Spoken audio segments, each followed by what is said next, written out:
Everybody thought Shedeur Sanders would be the next headline of the NFL draft. The son of a legend, the face of Colorado football, the quarterback with swagger and stats to back it up. Yet when draft day came, reality hit hard. Pick after pick went by, and the once hyped name kept sliding down the board. So, what happened? How did the golden boy of college football fall this far, and what does his future in the NFL really look like? This is the unfiltered truth about Shedeur Sanders' journey from hype to harsh reality.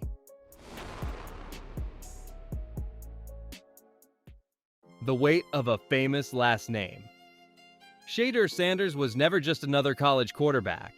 From the moment he threw his first collegiate touchdown, every headline had a shadow, his father's. Deion Sanders, the Hall of Famer, the coach, the showman. For Shedeur, that connection was both a gift and a curse. At Jackson State, he was electric. He transformed an entire HBCU program, putting them in the national spotlight.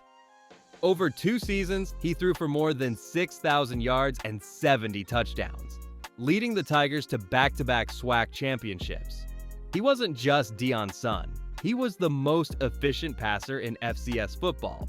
Then came the transfer to Colorado, new level, new expectations, and the same bright lights.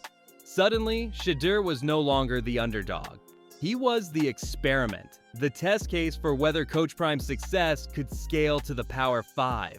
From the very first game against TCU, Shedeur looked like a quarterback on a mission.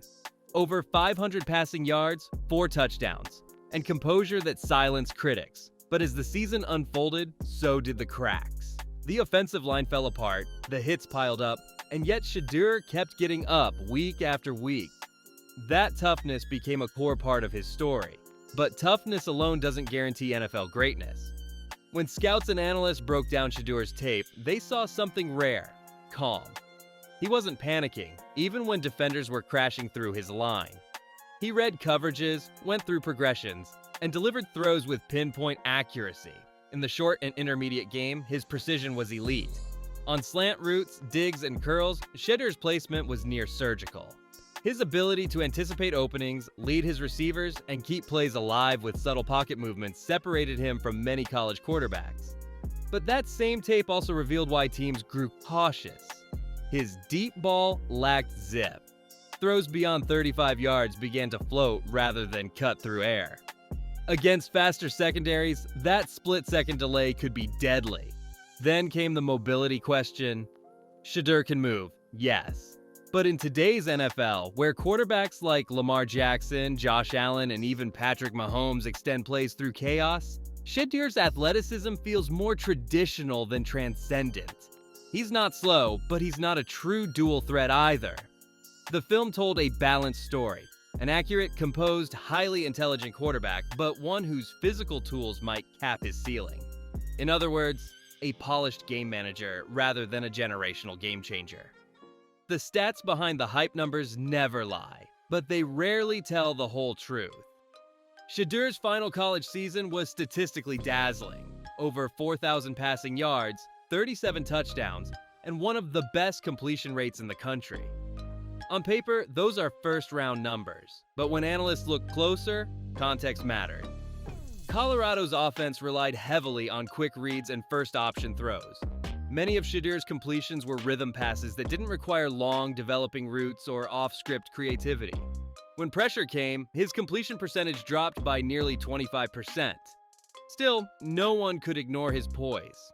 Despite being sacked over 40 times, he maintained discipline, avoided panic throws, and took responsibility post-game like a professional. That maturity drew comparisons to veterans like Dak Prescott and Geno Smith, quarterbacks who may not light up highlight reels, but command respect inside the locker room. The stat sheet proved one thing: Shedeur Sanders has NFL-ready traits. The debate is whether those traits translate into winning football at the highest level. Heading into the 2025 draft, projections place Shedeur anywhere between late first and mid-third round. Scouts raved about his accuracy and composure, but were cautious about his athletic upside. Then, as picks started rolling, it became clear something was wrong. Quarterbacks with far less experience were flying off the board. Shedeur watched as Bo Nix, Quinn Ewers, and others heard their names early. The cameras caught him smiling, but you could see the tension. The rounds kept passing. By the 5th, his name finally appeared, selected by the Cleveland Browns with the 144th overall pick. 44th overall. For fans, it was a shock. For Shedeur, it was motivation. In interviews afterward, he didn't lash out. He said, "God's timing is perfect." That's composure. But make no mistake, the league's message was clear. Production alone doesn't buy trust. Teams wanted arm strength. They wanted velocity. They wanted a quarterback who could throw a frozen rope into tight coverage at 40 yards. Shedeur wasn't that prototype, and that's why he fell. The slide wasn't about doubt in his intelligence or accuracy. It was about ceiling. Teams weren't sure he could ever be more than a high-floor, safe option. Why Cleveland took the chance? Cleveland's decision to draft Shedeur was more strategic than sentimental. The Browns' quarterback situation had been unstable, and the front office wanted a developmental passer with leadership qualities and discipline. In Shedeur, they saw a player who could learn, adapt, and grow within a structured system. The Browns' offense under their coordinator focuses on timing routes, controlled play action, and precision passing. Exactly where Shedeur thrives. They also recognized his resilience. Few prospects in this draft took as many hits as he did in college. He played through pain, endured media scrutiny, and still performed. That kind of grit resonates in locker rooms. Behind the scenes, reports suggested the Browns were impressed by his pre-draft interviews. He came prepared, broke down film like a veteran, and spoke confidently about his ability to diagnose defenses. In a league obsessed with physical traits, his mental sharpness gave him a different kind of value. Still, Cleveland knows what they're getting. They don't expect him to start immediately. The plan is development. Learn the playbook, refine footwork, add muscle, and adapt to NFL speed. The Browns view him as a long-term project, not a short-term savior, and that might actually work in his favor. The strengths that could keep him in the league. So what keeps Shedeur in the conversation while others fade? 3 things: accuracy, leadership, and discipline. Accuracy is his calling card. In a clean pocket, his throw placement is among the best of his class.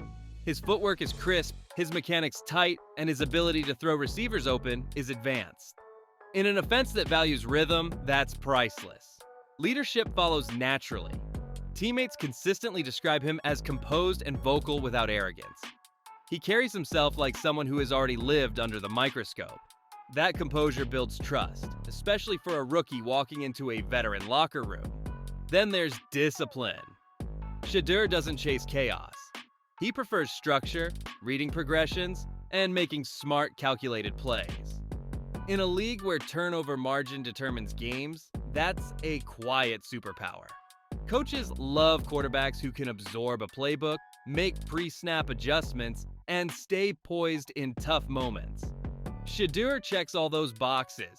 It's why, even though he fell in the draft, many analysts still call him a future starter if developed correctly. These traits don't always make headlines, but they make careers. The weaknesses that could hold him back. Every quarterback enters the league with flaws, but Shedeur's are specific and measurable. First is arm strength. His deep throws often lack the drive needed to slice through NFL coverage. It's not about distance, he can throw far enough, but velocity. When defenders close in, those extra milliseconds can turn completions into interceptions. Second is escapability. While he moves well in the pocket, he isn't a dynamic runner. He can avoid a sack, but he rarely turns broken plays into explosive ones. That limits how creative a coordinator can be with him. Third is adjustment speed. College defenses rarely disguise coverages at the level NFL teams do.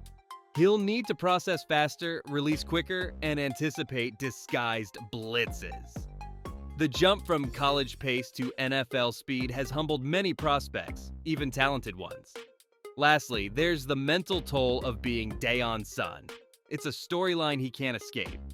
Every decision he makes, every throw he misses, every benching or victory will be framed in comparison to his father's legacy.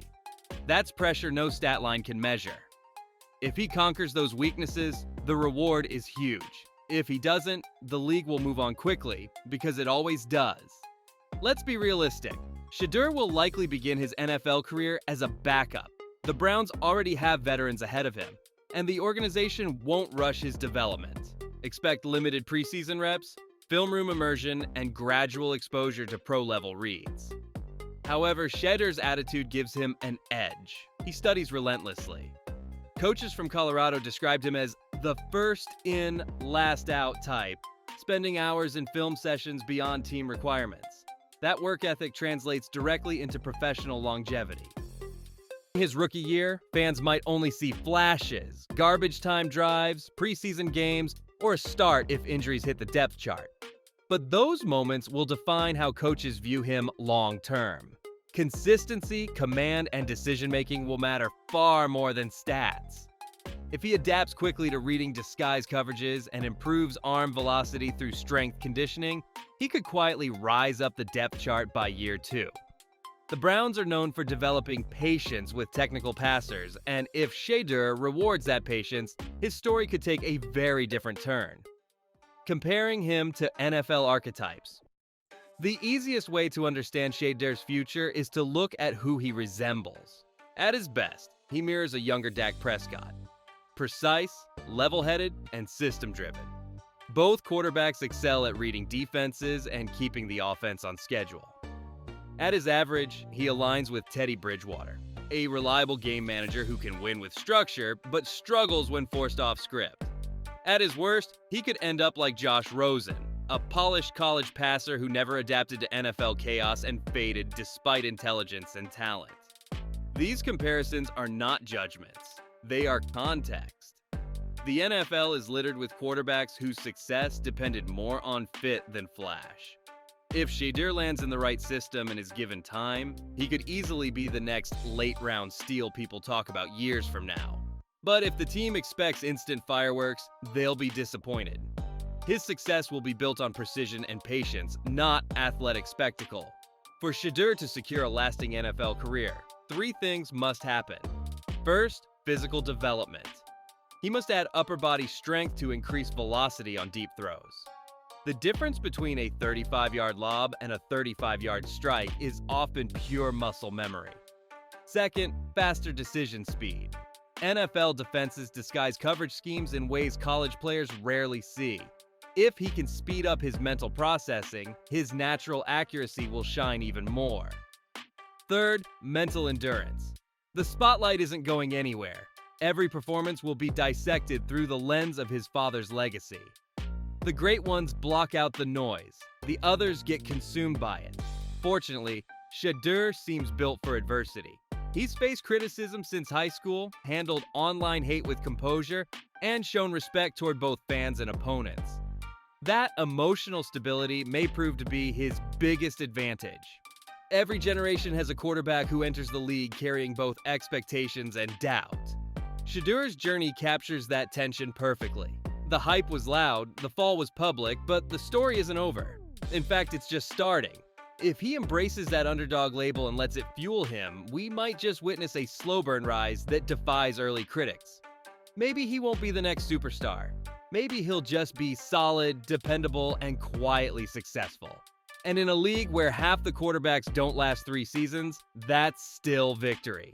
Because the truth about Shedeur Sanders' NFL future is this. He doesn't need to be Dayon. He just needs to be Shedeur, and that might be enough to make his own kind of history. Before you click away, I want to hear from you. Do you think Shedeur Sanders has what it takes to silence the critics and become a true NFL starter? Or will he end up just another college legend who couldn't translate his game to Sundays? Drop your thoughts in the comments below and tell me which rookie you believe will surprise everyone this season. If you enjoyed this breakdown, hit that like button, subscribe, and turn on notifications.